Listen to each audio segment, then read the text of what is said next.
doctrinas de la Biblia, ¿verdad? Y bueno, la doctrina más pesada de todas, pues es esta, porque es la que prácticamente nuestra fe y nuestra creencia y todo nuestro criterio se basa en esto, ¿verdad? Somos cristianos porque seguimos a Cristo, predicamos, enseñamos lo que Cristo quiere que enseñemos. Entonces, vamos a estar estudiando la palabra de Dios, dice Apocalipsis.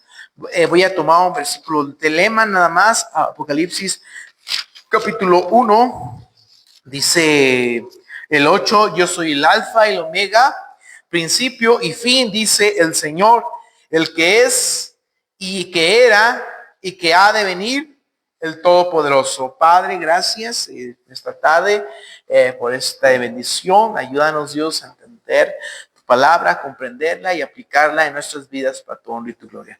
Gracias, Dios, porque hasta el día de hoy tú has sido fiel. Bendice, Dios, cada parte que vamos a estudiar y sobre todo, Dios, danos sabiduría para entender estas doctrinas que tú deseas, Dios, que aprendamos más de ti. En el nombre de Cristo Jesús te pido todo esto. Amén. Muy bien. Doctrina acerca de Jesucristo. Mi amado, el cristianismo es único porque depende completamente de la persona de Jesucristo. A diferencia de otras religiones como el budismo, el maonetismo, el parsismo, donde se puede prescindir del fundador. Si nosotros eliminamos a Cristo, el cristianismo prácticamente se anula por completo. Todas nuestras prácticas se centran en Jesucristo. ¿Le pueden regalar una hojita a nuestro hermano Juan? Porfis. Jesucristo tiene humanidad. ¿Qué significa la humanidad? Nos enseñan claramente lo que a Jesús lo hace humano. Prácticamente que nació de una mujer, la Virgen María, que la Biblia enseña en varios pasajes su nacimiento por medio de una virgen, que lo conecta con la simiente de Abraham, y también que fue una concepción sobrenatural por obra del Espíritu Santo. La obra, ¿verdad? La evidencia histórica lo encontramos en todo, ¿verdad? En los evangelios, los 4 evangelios, donde hablan del nacimiento de Jesús. Jesucristo, ¿verdad? Entonces, su humanidad se demuestra por medio de su nacimiento humano, también que creció en sabiduría y estatura como creen los demás seres humanos, en cuerpo, alma y espíritu. Jesucristo, mi amado, tuvo un desarrollo normal, físico, intelectual, espiritual y social. Fue educado, ¿verdad?, en un hogar. Fue educado también, él iba a las sinagogas a aprender de la palabra de Dios, y él tuvo un estudio personal. Pero a pesar de todo esto, de que él creció en un hogar humano, de que Jesucristo tuvo estudio, el pecado no se desarrolló en Jesucristo. Él desarrolló ciertos atributos divinos como la omnisciencia, y él sabía prácticamente todo. Él tuvo la oportunidad, el Señor de Jesucristo, de platicar con personas muy inteligentes. Jesucristo tuvo apariencia de hombres. Jesucristo lo vieron los judíos. Sus rasgos fueron rasgos visibles. La misma gente pudo platicar con él, pudo convivir con él, incluso después de su resurrección. Jesucristo, mi amado, también poseyó una naturaleza física humana, tuvo un cuerpo, un alma y un espíritu. La Biblia nos habla de su cuerpo en Mateo capítulo 26, versículo 12. No vamos a tocar todos estos versículos, ya lo estuvimos viendo en la escuela dominical. Ese es justo el bosquejo, mi amado, de lo que vimos. Dice la palabra de Dios en San Mateo capítulo 26, versículo 12, dice la palabra de Dios: porque al derramar este perfume sobre mi cuerpo, lo ha hecho a fin de prepararme para la sepultura. En este pasaje nos habla del cuerpo de Jesús. Mateo 26:38 dice la palabra de Dios. Entonces Jesús le dijo: mi alma está muy triste hasta la muerte, quedaos aquí y velad conmigo. El alma, todo lo que viene de nuestra alma, son los sentimientos, la alegría, la tristeza, el enojo viene de nuestra alma. Pero también, mi amado, nos habla del Espíritu. La Biblia dice en Lucas capítulo 23, versículo 46, Lucas 23, 46. Dice la palabra de Dios, Lucas 23, 46. Dice la Biblia: entonces Jesús, clamando a gran voz, dijo: Padre, en tus manos encomiendo mi espíritu. Y habiendo dicho eso, expiró. Nosotros, cada uno de nosotros, tenemos cuerpo, alma y espíritu. Y Jesucristo, en su humanidad se refleja en esto, de que Él también poseyó un alma, un cuerpo y un espíritu. Ahora, mi amado, Jesucristo estuvo sujeto a todas las flaquezas de la naturaleza humana. ¿Cuáles son las flaquezas de la naturaleza humana? Jesucristo, mi amado, fue débil, experimentó debilidad, experimentó cansancio, experimentó sueño, experimentó muerte, experimentó llanto. Él tuvo necesidades, pero a pesar de todo esto, Jesucristo nunca pecó. ¿Y qué nos demuestra esto? Que a veces nosotros nos quejamos y decimos: pastor, es que yo no puedo hacer esto y ponemos porque me siento enfermo, porque estoy triste. Pero Jesucristo, mi amado, también tuvo las mismas flaquezas que cada uno de nosotros. Y no fue excusa para que Él no cumpliera su ministerio al morir en aquella cruz. Nosotros tenemos ministerios, muchos ministerios, algunos tocamos, algunos predicamos, algunos dirigimos, pero por cualquier excusa queremos dejarlo. O si tenemos un deber para con Dios, por cualquier excusa queremos dejarlo. Y Jesucristo no dejó de orar por nosotros. Jesucristo cumplió su ministerio allá en la cruz, hermanos. Allá en la cruz cumplió su ministerio hasta el final, dejando a un lado todo lo que Él sentía, todo lo que Él quería. Él también estuvo sujeto. Nosotros no podemos ponernos de ejemplo a los pastores o líderes o hermanos, no siempre, y ponemos de ejemplo siempre a Cristo, porque Cristo fue el que realmente padeció. Ahora, Jesucristo también se le dieron nombres divinos, por tanto, por sí mismo como por otros.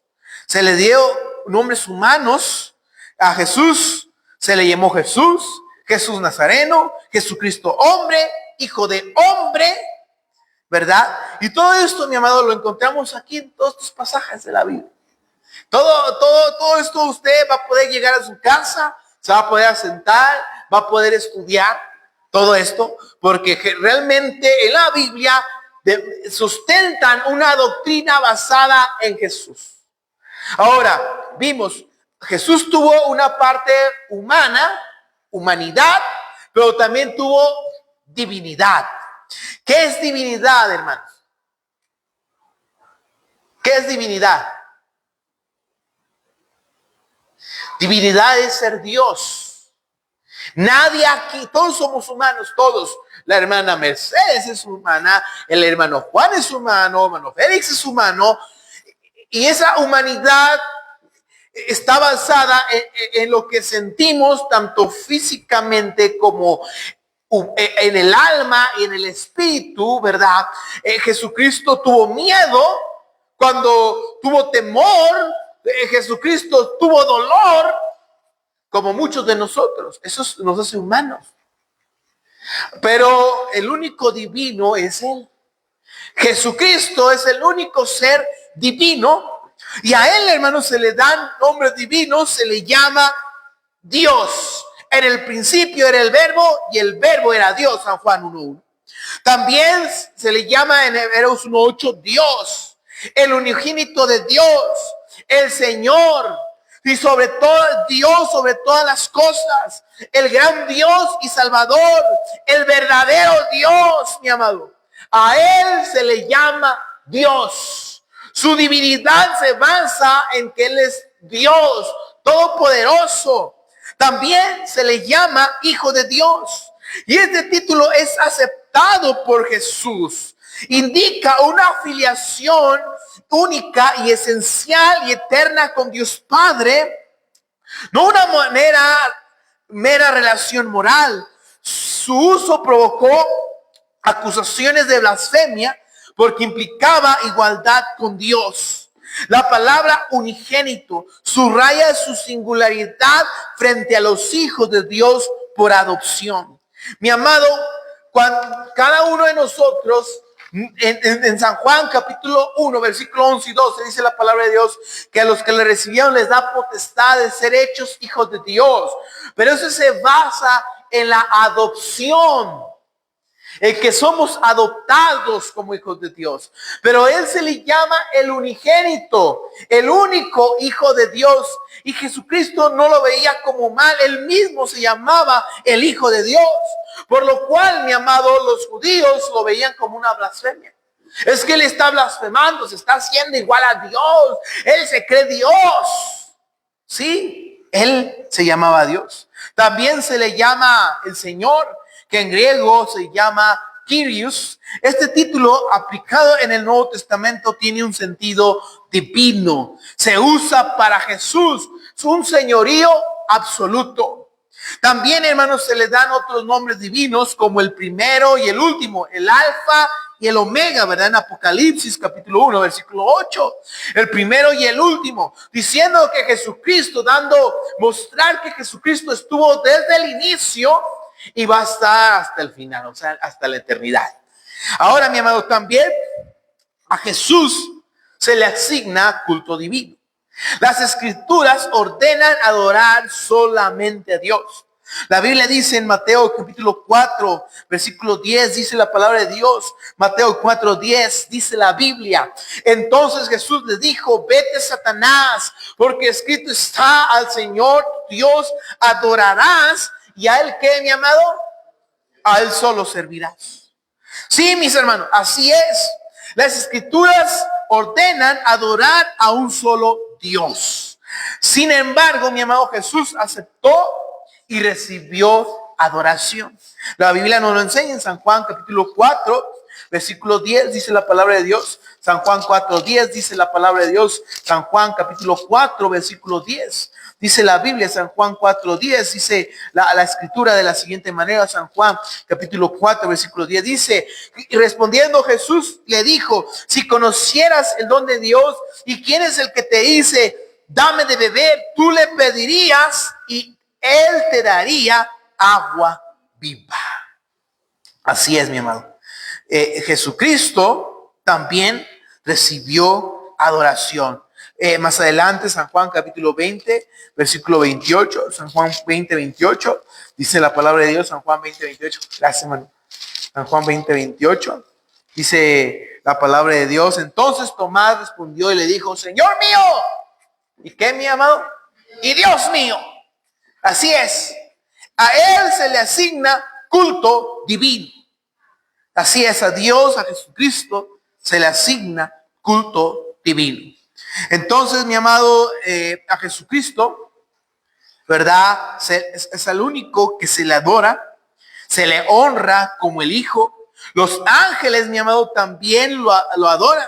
La Biblia dice en Hebreos capítulo 1, versículo 6. Hebreos 1:6 dice la palabra de Dios. Dice: y otra vez, cuando introduce al príncipe al mundo, dice: adórenle todos los ángeles de Dios, y toda rodilla se doblará ante Él.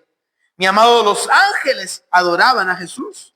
El Padre ordena honrar al Hijo de Dios. Dice la Biblia en San Juan 5:23, dice la palabra de Dios. San Juan 5:23 al 24, dice la palabra de Dios: para que todos honren al Hijo como honran al Padre, y el que no honra al Hijo, no honra al Padre que le envió. De cierto os digo, el que oye mi palabra y cree al que me envió, tiene vida eterna y no vendrá a condenación, mas ha pasado ¿de qué, mis amados?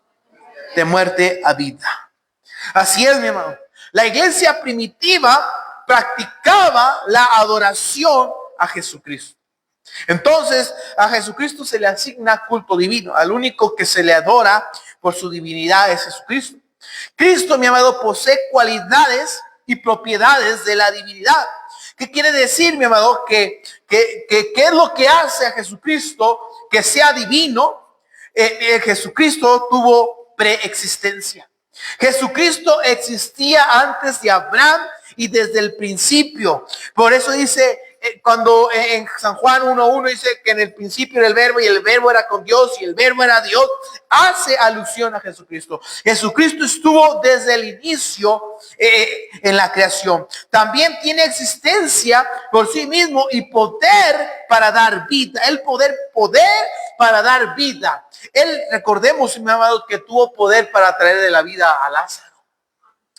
Jesucristo, mi amado, es inmutable, siempre es el mismo. ¿Qué quiere decir? No cambia.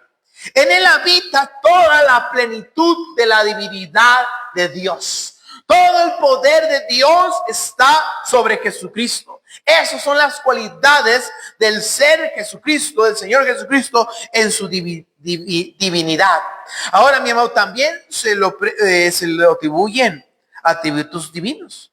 ¿Cuáles son los atributos divinos que se le atribuyen? Él es el creador. Él creó todas las cosas. Desde un inicio Jesucristo estuvo en la creación.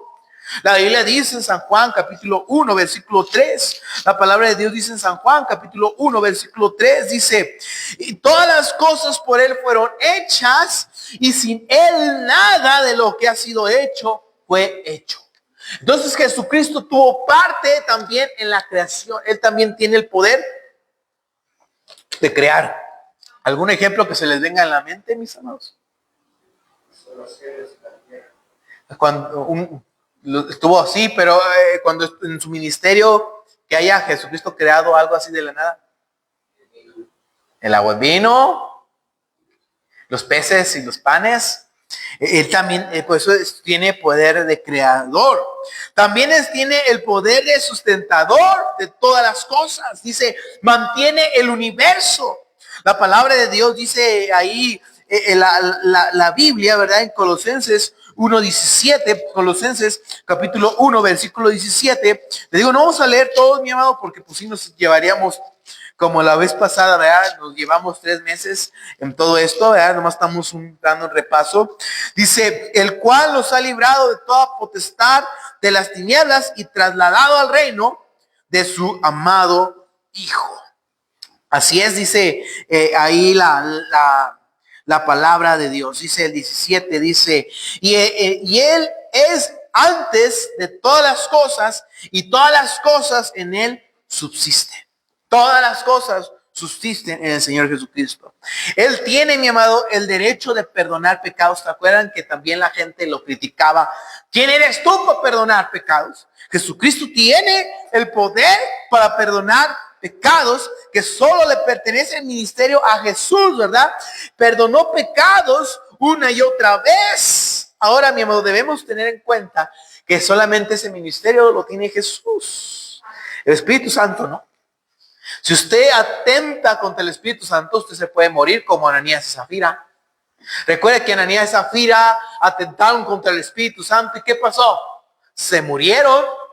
Ellos murieron porque dijeron una mentira, pecaron contra el Espíritu Santo. Jesús, mi amado, muchas veces atentamos contra Jesús, pero seguimos vivos, no nos morimos. Pero si usted se mete a una doctrina, ahí anda con esos que hablan en lenguas, con esos que tienen sueños y revelaciones y atribuyen al Espíritu Santo cosas que no existen, fuera del Bautista, entonces, mi amado, usted puede morirse como Ananías y Zafira. O tener una fea enfermedad. Ahora, mi amado, a él se le atribuye la resurrección de los cuerpos de hombres. Tiene el poder para resucitar de los muertos. Lo vimos con Lázaro, ¿verdad? Tiene autoridad a diferencia de los profetas que operaban por un poder delegado. Él un día, mi amado, va a ser juez de todos los hombres. El Padre le ha encomendado el juicio. Hoy Jesucristo es nuestro Salvador. Hoy Jesucristo nos perdona. Hoy Jesucristo vela por nosotros. Pero el día de mañana Él va a ser nuestro juez. En el tribunal de Cristo, por eso se llama tribunal de Cristo. Y en el juicio de gran trono blanco, Él va a ser también nuestro juez. Vimos atributos divinos, ¿verdad? Cuando yo les pregunte, a ver, hermanos, ¿cuáles son los atributos divinos de Dios? Él es creador, Él es sustentador, Él perdona pecados, Él va a ser juez, Él tiene el poder para resucitar. También atributos divinos. ¿Cuáles son los atributos divinos? Omnipotencia, omnisciencia y omnipresencia. Jesucristo tiene poder, la Biblia dice en Mateo 28, 18, este versículo usted también se lo sabe. Mateo 28, 18 dice la palabra de Dios, dice, y se le acercó y les habló diciendo, toda potestad me es dada en el cielo, ¿y en dónde? Y en la tierra. También sabe todas las cosas, San Juan 16, 30. La Biblia dice en San Juan capítulo 16, versículo 30, San Juan 16, 30, dice la palabra de Dios. Ahora entendemos que sabes todas estas cosas y no necesitas que nadie te pregunte. Por esto creemos que has salido de Dios. Él sabe todo. Y también omnipresencia está en todos lados. Mateo 18, 20 dice la palabra de Dios. Mateo 18, 20. Estos son atributos muy importantes, mi amado, que tenemos que aprendernos. Dice, porque donde están 2 o 3 congregados en mi nombre, ahí estoy yo. ¿En medio de quién? Entonces Jesús es omnipotente, es omnisciente y es omnipresente. Mis hermanos, ¿están entendiendo todo esto? Sí, lo están entendiendo, ¿verdad? Espero que vamos bien, ¿verdad? Ahora, también se le pone al lado del Dios Padre. Jesús se coloca junto al Padre en contextos de igualdad, y es por eso es bien importante. El Padre y el Hijo y el Espíritu Santo son iguales en autoridad. ¿Sí? Tiene la misma autoridad el Hijo que el Padre y el Padre que el Espíritu Santo. Debe entender también tomar mucha atención en esto. ¿Y dónde lo vemos? En la bendición apostólica, en la fórmula bautismal, en el nombre del Padre, el Hijo y el Espíritu Santo, en Mateo 28, 19 y en Hechos 2, 38. Y declaraciones de unidad, ¿verdad? Mostrando su igualdad con el Padre. Estos versículos dice, el Padre y yo uno somos. También, mi amado, Jesús tenía cierta conciencia de su propia persona y obra. Él sabía lo que tenía que hacer. Recordemos que cuando él estaba en el templo, él le dijo a María y a José, en los negocios de mi Padre me es necesario estar. Lo encontramos cuando él se perdió, ¿verdad? Él supo su rol. Él distinguió a su padre terrenal, José, de su padre Dios. Porque él no se estaba refiriendo los negocios de mi padre, de José. Se estaba refiriendo a Dios. También, mi amado, en su bautismo se oyó la voz celestial de Dios cuando le dijo, este es mi Hijo amado en el cual yo tengo complacencia. Lo identificó, mi amado, en ese momento como el siervo mesiánico que va a encontrar en Isaías capítulo 42 y capítulo 46. Es su Hijo real, mi amado, que se había cumplido por todas las profecías del Antiguo Testamento. Jesucristo, mi amado, fue tentado y Jesucristo mismo le dijo a Satanás, no tentarás al Señor tu Dios. En su llamamiento de los 12 apóstoles, Él les dio poder y autoridad y condicionó el destino, ¿verdad? Eterno a la lealtad a su persona. Él les dijo, yo los haré pescadores de hombres. Y condicionó a cada uno de estos hombres y en varios pasajes, él les mostraba, si ustedes me siguen y dejan todas sus cosas, yo les voy a dar 100 veces más. Ese es el poder de Cristo. Jesucristo te está diciendo, hermano, si tú dejas por mi causa cosas, si tú dejas por mi causa familia, si tú dejas por mi causa bienes, si tú dejas por mi causa o te niegas a ti mismo, yo te voy a dar 100 veces más. Eso era lo que Jesús le prometía a sus discípulos. Yo no les puedo prometer, hermano, usted venga a la iglesia, si usted viene a la iglesia, yo le voy a dar $1,000,000, porque yo no lo tengo.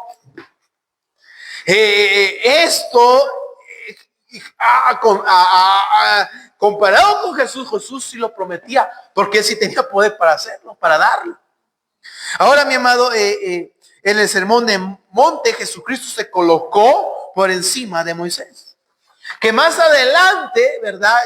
Después viene la transfiguración, estaba Moisés ahí también. Pero si ven en más contexto, en el libro de Hebreos, el autor de Hebreos tuvo que explicarles nuevamente la autoridad de Jesucristo sobre Moisés. Entonces, vamos dándonos cuenta, mi amado, que Jesucristo conocía desde un inicio su ministerio y él sabía lo que iba a hacer y lo que tenía que hacer. Ahora, la obra de Jesucristo, ¿por qué es importante?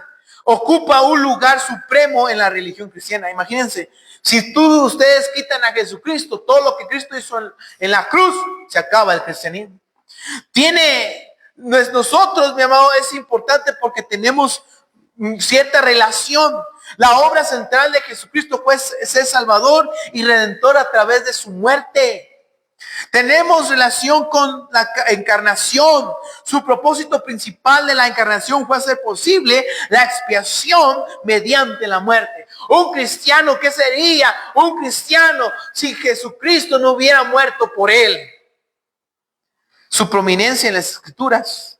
Toda la escritura, el tema de las escrituras está centrado en Jesucristo, tanto en el Antiguo como el Nuevo Testamento. Yo sé que no hemos sondado mucho en Levítico, en Deuteronomio, pero si usted recuerda, mi amado, el cordero que sacrificaban los judíos representaba a Jesucristo. El candelero que estaba en el templo de Dios, el candelero de oro, representaba a Jesucristo.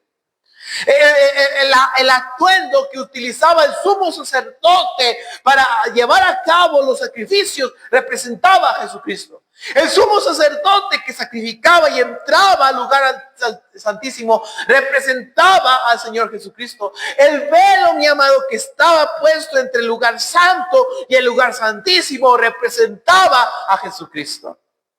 El tema fundamental del Evangelio es predicar a Cristo. El único gran tema en el cielo y tema de conversación de nosotros debe ser Jesucristo. Por eso es importante la obra de Jesucristo, ¿verdad? Su definición bíblica, y aquí vienen varios pasajes de la Biblia, lo ve como un rescate. Él pagó un precio y el precio por su alma y por mi alma fue su sangre. Fue una propiciación.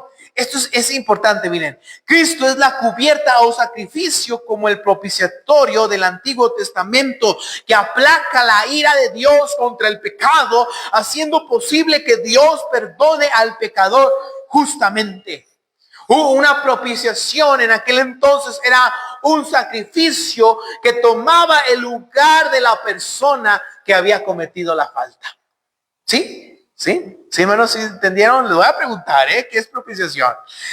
Reconciliación.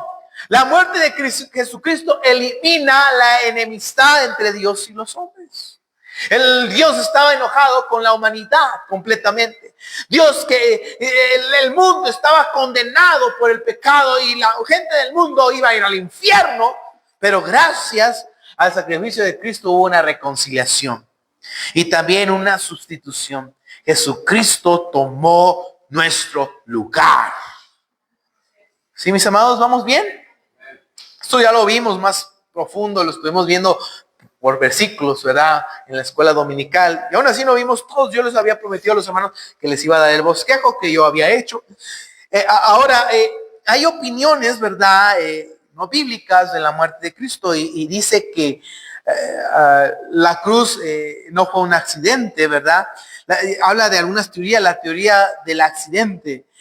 dice que Jesús había predicho su muerte. Algunos teólogos locos por ahí, así les llamo, dicen es que Jesucristo, como en aquel entonces había mucha ejecución por medio de la crucifixión, él sabía que lo iban a matar así porque él estaba enseñando una doctrina diferente y a él lo llamaban Señor y los judíos lo odiaban. Entonces él ya sabía que iba a morir, un accidente. Esa es una teoría loca, ¿verdad? De algunos, por ejemplo, los testigos de Jehová. ¿Sí? ¿Sí, hermanos? Muy bien. Teoría del mártir. Jesucristo no es un mártir. Hay un himno que se llama, yo le cambié la letra porque si usted lo busca en el himnario bautista, en Jesucristo, mártir de paz, en horas negras, y Jesucristo no es un mártir, yo le cambié y le puse Jesucristo el Rey de Paz. Jesucristo no es un mártir, mis amados. Tenga cuidado porque también hay cristianos que lo hacen ver como un mártir.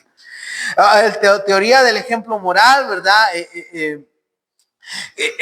Intentan mostrar a Jesucristo como un ejemplo, ¿verdad? Nada más como un modelo, pero realmente Jesucristo no solamente es un modelo, también es el Salvador. Él también tiene el poder para darnos la autoridad sobre el pecado. En la teoría del gobierno dice, Dios pudo haber usado un pecador para demostrar su odio al pecado y no a un inocente. Dice aquí que esta teoría es que estas personas que lo crucificaron, ¿verdad? Odiaban, ¿verdad? A las personas, por lo cual utilizaron a un inocente como Jesús. Porque Jesucristo les hablaba del pecado, les hablaba del mal. Y entonces la persona más recta que se encontraba era Jesucristo y a este iban a matar. Pero tampoco, mi amado, era una teoría así. En la teoría del amor a Dios, el amor de Dios ya era conocido. La cruz muestra cómo Dios perdonó el pecado. Justamente ahora, mi amado, debemos entender una cosa. Esta es teoría arminiana. Los arminianos creen, ¿verdad? Que nosotros merecemos ser perdonados por Dios. Los arminianos creen que hay una parte de nosotros que busca a Dios y esa parte de nosotros es la que conecta con el amor a Dios, pero los arminianos están mal. Y esos arminianos son los pentecosteses, no voy a decirle a los pentecosteses, neopentecostales. Ellos dicen, busca a Dios y el amor de Dios es maravilloso y hablan mucho del amor de Dios. Pero la realidad es que todos ustedes, incluyendo a mí, merecemos estar en lo más profundo del infierno. Y los pentecosteses se enojan, ¿verdad? Porque hablamos del infierno y hablamos del castigo y somos duros. Porque ellos dicen es que Dios es un Dios amoroso. ¿Cómo va a mandar a alguien al infierno? Espérate, usted y yo no merecemos nada. Así es que tú lo mereces. Tú mereces tener una buena casa. Tú mereces tener una buena familia. Tú mereces tener un buen trabajo. No merecemos nada. Usted y yo merecemos el infierno. Ser chicharrones, ¿verdad? Como los del caso, ¿verdad? Así en el infierno y arder por toda la eternidad. Ya tengo ganas de chicharrón. No se quedan. Es necesaria la muerte de Cristo. Claro, ¿por qué? Por la santidad de Dios. Dios es santo. El pecado del hombre, crean, mi amado, una barrera entre el hombre y Dios y también para que se cumpliera las escrituras. ¿Sí? Esto uno lo piensa y claramente Dios es santo, 3 veces santo. Y Dios, hermanos, no tolera el pecado. Y el pecado del hombre, mi amado, el hombre está completamente corrompido por el pecado. Pero el Espíritu Santo a través de la predicación toca los corazones y las personas abren en un momento su corazón y se aceptan a Jesús. Dios les va a dar iluminación para entender su voluntad. Y también se van a cumplir las escrituras, ¿verdad? Hay unos versículos como Isaías 53 que habla del siervo de Dios. ¿Sí, mis amados? Se puede sentarse más así con un cafecito, ¿verdad? Unas galletas y se puede poner a leer todo esto, ¿verdad? ¿A dónde alcanza la muerte de Cristo? Alcanza para todos, mi amado, para todos los que creen, para los impíos, para los pecadores, para todo el mundo, mi amado. Y es efectivo y es esencial para la iglesia, para nosotros. ¿Cuáles son los resultados de la muerte de Cristo, verdad? Cristo inició la reconciliación y futura restauración de toda la creación afectada por el pecado. El pecado, mi amado, no solamente nos afecta espiritualmente, también físicamente. ¿Qué pasa cuando una persona está mal espiritualmente y entra a las drogas? Una persona mal va a querer llenar un vacío, va a tomar drogas, va a tomar alcohol. ¿Y qué va a pasar? Mi amado, se va a corromper. Las personas que fornican a granel, que dicen, pues yo me meto con muchas mujeres, después se llenan de enfermedades. ¿Y qué hace la enfermedad? Los llena de ronchas, los llena de cosas y mueren. Entonces el pecado no solamente corrompe espiritualmente, también corrompe físicamente. Por eso Dios tenía que traer, mi amado, una reconciliación. Ahora, en relación con el mundo de los hombres, quita la enemistad, Dios hombre, provee propiciación por el pecado. Creo que eso sí lo va entendiendo, ¿verdad? Sí. Ya es muy repetitivo lo que hemos visto. Pero dice, neutraliza el poder de Satanás. Satanás lo vence a usted porque usted se deja vencer por Satanás.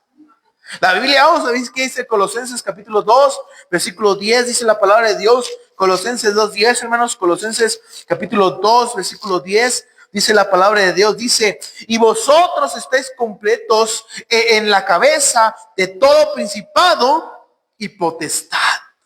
Así es, mi amado. Estamos completos, que es la cabeza de todo principado y potestad. Él es nuestra cabeza. Y Él tiene todo el poder para guiarnos. Él neutraliza el poder de Satanás. Resuelve el problema del pecado tanto pasado, presente y futuro. Tú puedes haber sido la peor persona, puedes haber tenido los peores pecados, pero el perdón de Dios hace que tú olvides el pasado. Te ayuda a enfrentar tu presente para que tu futuro se alinee con Dios. ¿Sí lo van agarrando? Eso hace en relación a la muerte de Cristo. Satisface las exigencias de la ley. Sabemos que la ley, existían 3 clases de leyes. A ver, hermanos, yo lo he repetido varias veces. ¿Cuáles son las 3 leyes que habla el libro de Levítico?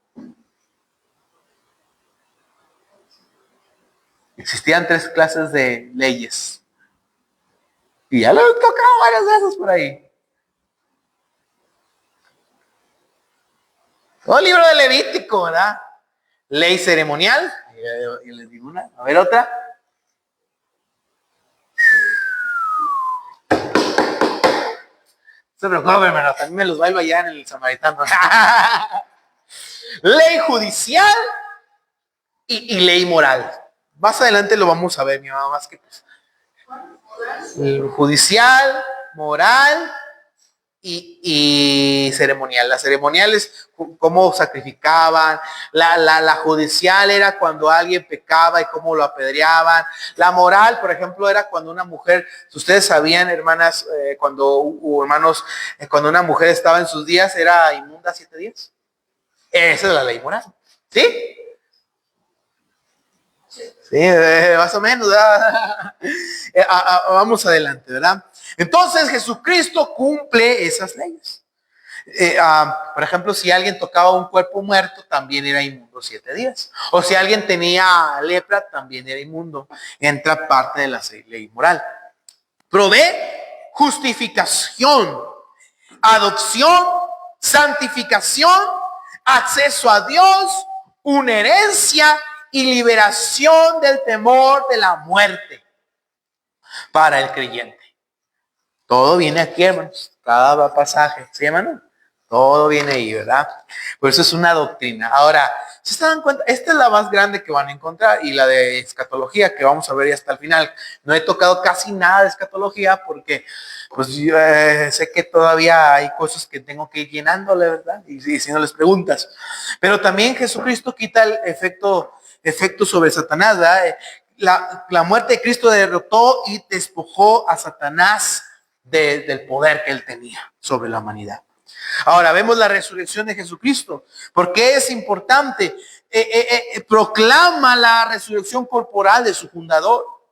Pablo argumenta que si Cristo no resucitó, vana sería nuestra fe. En 1 Corintios 15:14. Él lo dice, vana seríamos y seríamos miserables, conmiserables si Jesucristo no resucitó, imagínense.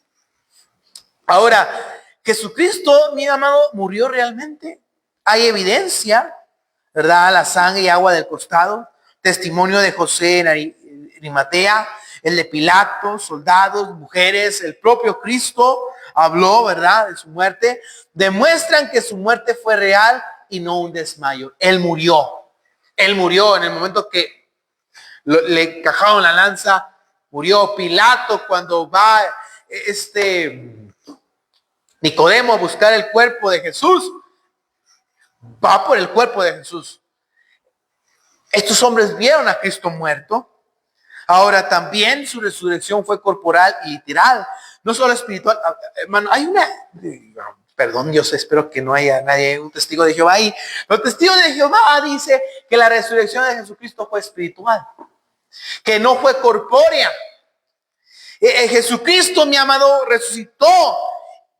Estuvo el sepulcro vacío y lo testiguaron las mujeres, ángeles y los mismos enemigos, discípulos. Todos ellos vieron el sepulcro vacío. Y aquí también, hermanos, hay varios versículos que atestiguan la resurrección de Jesús. También, mi amado, hubo testimonio, ¿verdad?, de otras resurrecciones. Jesucristo tenía el poder, ¿verdad?, como vemos el ejemplo de Lázaro. Los mismos discípulos reconocieron las marcas de los clavos. ¿Quién fue el que dijo, hasta que yo metiere mi dedo en su mano voy a creer?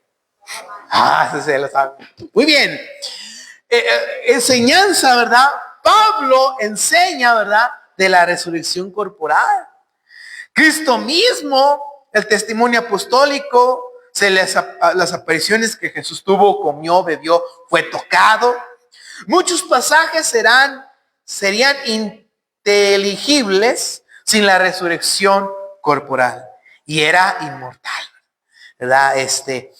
¿Por qué es necesario esto, mi amado? Porque ese cuerpo, un día usted y yo lo vamos a tener. Esa naturaleza del cuerpo resucitado de Jesús va a ser la misma que usted va a tener y yo voy a tener cuando resucitemos de entre los muertos, cuando Cristo venga. Ahora, hay una base, ¿verdad?, en la credibilidad de la resurrección de Cristo. Dice el argumento causa y efecto. Explica, ¿verdad?, hechos históricos de un sepulcro vacío, el cambio del domingo con el día de culto, la existencia de la iglesia y la redacción del Nuevo Testamento. ¿Cómo es esto, mi amado? Hay las teorías científicas siempre han dicho que toda acción, la tercera ley de Newton, toda acción contiene una reacción. Si Jesucristo no hubiera resucitado, no hubiera pasado todas estas cosas.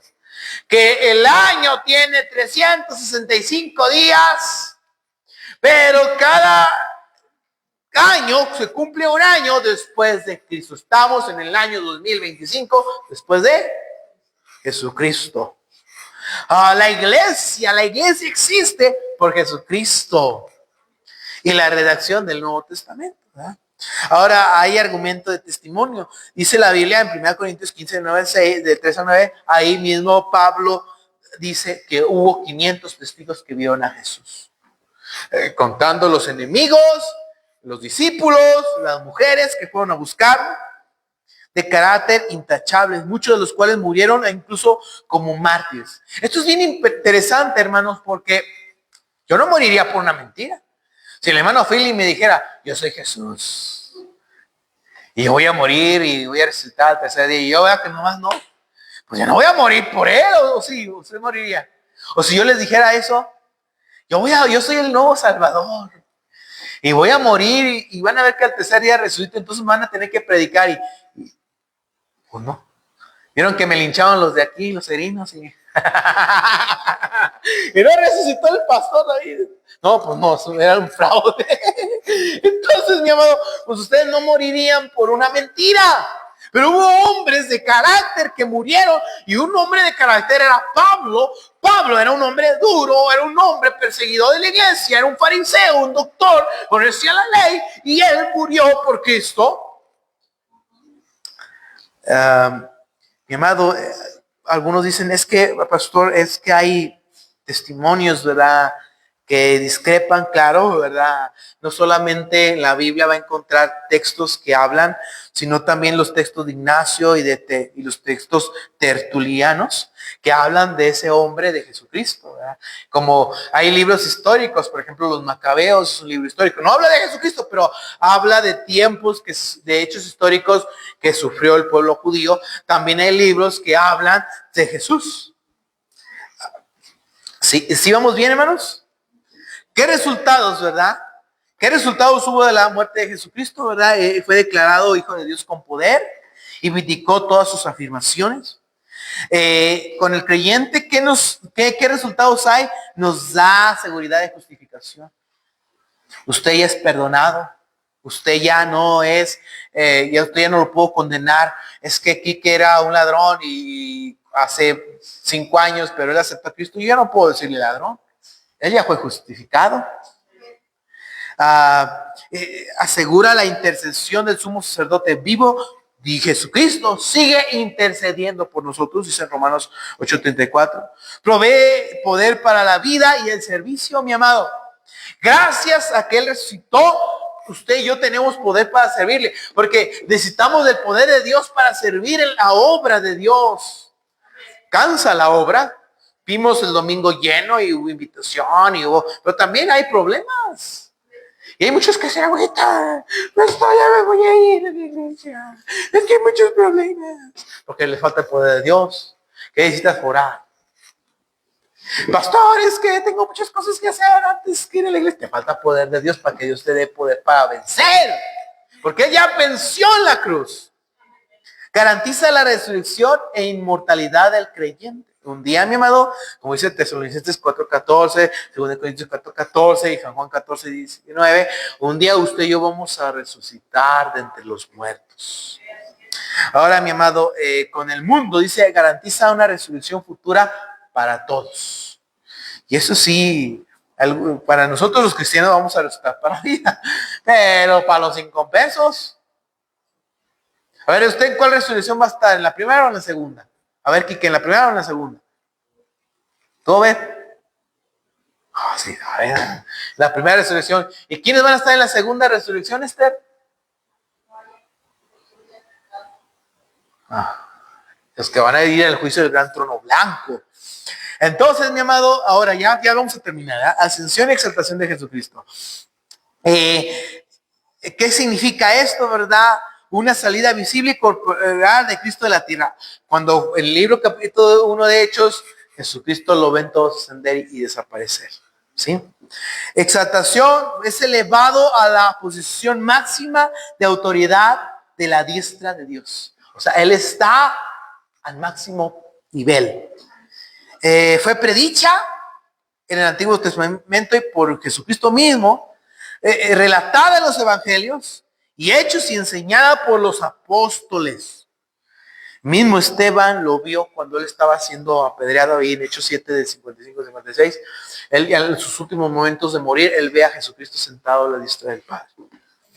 Ahora, era necesaria, ¿verdad?, por la naturaleza de su cuerpo glorificado para completar su obra redentora, presentar su sangre en el cielo para explicar la desaparición de su cuerpo y para el poder de ser objeto de adoración universal. Era necesario que Jesucristo ascendiera.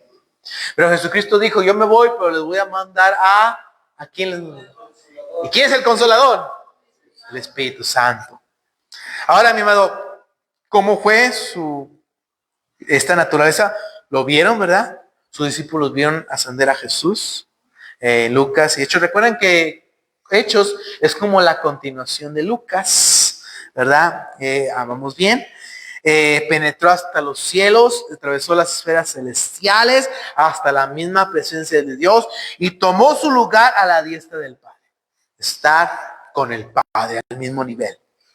Ahora, esto, mi amado, nos abre el acceso a nosotros, ¿verdad? Dice nuestro precursor.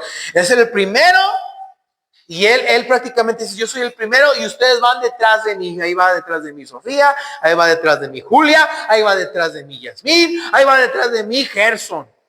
Y él estaba preparando un lugar ahí, dice San Juan 14, del 1 al 3. Voy pues a preparar lugar para ¿quién? Para vosotros. La misma Biblia dice también que él intercede allá por nosotros. Usted puede decir, bueno, el ministerio de Jesucristo ya se acabó. No, él sigue intercediendo. Él sigue preparando. Y él sigue esperándonos, mi amado. Un día yo voy a morir y Dios va a estar con los brazos abiertos esperándome allá en el cielo. Y va a gobernar y espera, ¿verdad? Llenar todas las cosas y espera el tiempo de su dominio universal completo. El primer momento en que Cristo va a dominar o gobernar va a ser en el milenio. ¿Cuándo va a ser el milenio, mis hermanos? Ya más o menos les expliqué. ¿Cuándo va a ser el milenio? ¿Después de qué hecho? A ver, hermana Gris. Después del rapto. A ver, hermana Lolita. A ver, hermana Sofía. Kicker. Hermano Fili, saque la casta por correo, saque la casta, hermano. Cristo primero va a venir por su iglesia en el rapto, en el arrebatamiento. Pero va a pasar 7 años, en donde estos 7 años la iglesia va a estar en el cielo, en el tribunal de Cristo y en la boda del Cordero. Y en la tierra van a ser 7 años de tribulación. Después de esos 7 años de tribulación, Jesucristo viene nuevamente ahora con su iglesia y a Satanás lo encadenan 1000 años en el infierno e inicia el milenio, donde Cristo y nosotros vamos a gobernar 1000 años aquí en la tierra. Después de los 1000 años, mi amado, Satanás se va a volver a rebelar contra Dios, va a salir del infierno, se va a rebelar contra Jesucristo y va a ser lanzado ahora sí al lago de fuego. Y es ahí donde van a hacer la segunda resurrección. Y en la segunda resurrección va a ser el juicio del gran trono blanco. Y en el juicio del gran trono blanco van a ser lanzados al lago de fuego en la segunda resurrección. ¿Sí, mis amados? Ese es bien importante. Como que no estamos sonando porque no estamos enfocando en Jesucristo. Pero todo tiene un plan, hermano. Y todo tiene un propósito. Ahora, ¿qué resultados hay? Acceso a Dios. Antes del Cristo, usted no podía acceder a Dios directamente. Yo estoy seguro, mi amado, que Moisés hubiera querido estar en el lugar que usted está hoy. De verdad. Moisés tuvo que subir al cerro, dijo, a la montaña, estar 40 días y 40 noches allá. Abraham quiso ver lo que usted y yo vemos. David quiso experimentar lo que usted y yo experimentamos, pero no pudo. Mi amado, porque ellos tenían que ir con el sacerdote, y el sacerdote con el sumo sacerdote, y el sumo sacerdote llevar los sacrificios para entrar a la presencia de Dios. Esperanza de la inmortalidad, mi amado. Un día tendremos un cuerpo glorificado. Confianza en la providencia. Cristo está sobre todo y todo, mi amado, obra para bien. La Biblia dice en Romanos 5. ¿Dónde viene? Donde aquellos que aman a Dios todas las cosas resultan a bien. Romanos 8:28. Muy bien, le vamos a dar una paleta payaso a la hermana Lolita, va, y un bubulubu, va. Yo les daba paletas payasas a los hermanos y bubulubos, no es que se me olvidan, hermanos. Y por último, Jesucristo se convierte en la cabeza de la iglesia. Eso también ya lo habíamos visto, ¿verdad? ¿Quién es la cabeza de la iglesia? Jesucristo. Entonces, mis amados, tienen tarea de estudiarlo. Está fácil. ¿Sí? ¿Le entendieron? Está fácil. Mi amado, todo esto me lo tuve que chutar. Todo esto me lo dio el hermano Jorge. Eran 2 Jorges, el flaquito, el que fue pastor aquí, Jorge Hernández, en medio año, hermanos. Yo sé que yo se los tuve que digerir a esto. Yo tengo una libra llena de todo esto. ¿Ah? Oye, ya se los digerí, hermanos, aquí. Se los resumí porque dije, tanto, mejor lo voy resumiendo y formulo todas estas cosas, ¿verdad? Yo trato de hacer teología práctica para que la gente entienda, ¿verdad? Y se les haga más fácil ver un video a ver todo un curso de teología, ¿verdad? que no sé qué sea mejor, ¿verdad? Porque a veces sale gente con un curso de teología y a veces salen más. Sí, ¿verdad? Espero haber sido buen maestro. Espero haber sido buen maestro hoy, ¿verdad, hermanos? Sí, pero más o menos, tía Julia, sí. Más o menos. Pero por ejemplo, si le echo otra leída, si la agarra. Eh. Como que ya está grabado, lo voy a subir a YouTube. Porque en el Facebook me borran las predicaciones, pero en el YouTube no. Entonces ahí yo tengo un canal donde subo canciones, donde subo mis predicaciones y ahí las tengo y la gente las puede ver. Entonces vamos a orar. Padre, gracias en esta tarde por tu palabra. Gracias, Dios, por este tiempo precioso que nos permites estar aquí. Te agradezco, Dios, porque hasta el día de hoy tú has sido fiel. Bendice, Dios, esta clase y bendice la vida de cada uno de mis hermanos. Te suplico.